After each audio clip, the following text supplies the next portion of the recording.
حاملہ جو ہماری بہنیں ہوتی ہیں وہ ڈاکٹر سے اچھی طرح مشورہ کریں. اگر لیڈی ڈاکٹر یہ کہتی ہیں کہ آپ اس میں روزہ رکھ سکتی ہیں، نہ آپ کو نقصان ہوگا نہ بچے کو نقصان ہوگا، تو بالکل روزہ رکھنا فرض. لیکن اگر لیڈی ڈاکٹر کہتی ہیں کہ آپ کا روزہ رکھنا آپ کے لیے یا آپ کے بچے کے لیے نقصان کا باعث بن سکتا ہے، بعض اوقات آکسیجن کی کمی ہو جاتی ہے، پانی کم پینے کی بنا پر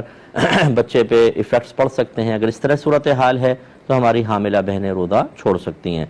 جو بہنیں دودھ پلا رہی ہیں، دودھ فیڈ کروا رہی ہیں، یہ یاد رکھیں کہ دودھ پلانے سے روزہ نہیں ٹوٹتا، اس کا کوئی تعلق نہیں ہے.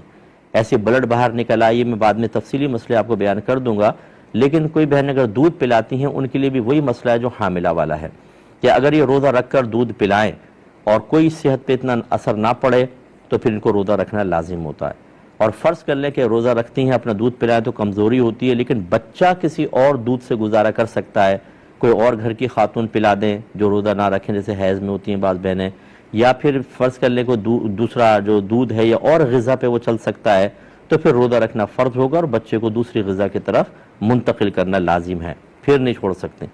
اچھا، لیکن بعض ہوتے ہیں بچے صرف ماں کا دودھ پیتے ہیں اور کچھ لیتے ہی نہیں ہیں، اور ماں اگر دودھ پلائے تو بہت زیادہ کمزوری ہو جائے گی، تو اس صورت میں پھر روزہ چھوڑا جا سکتا ہے.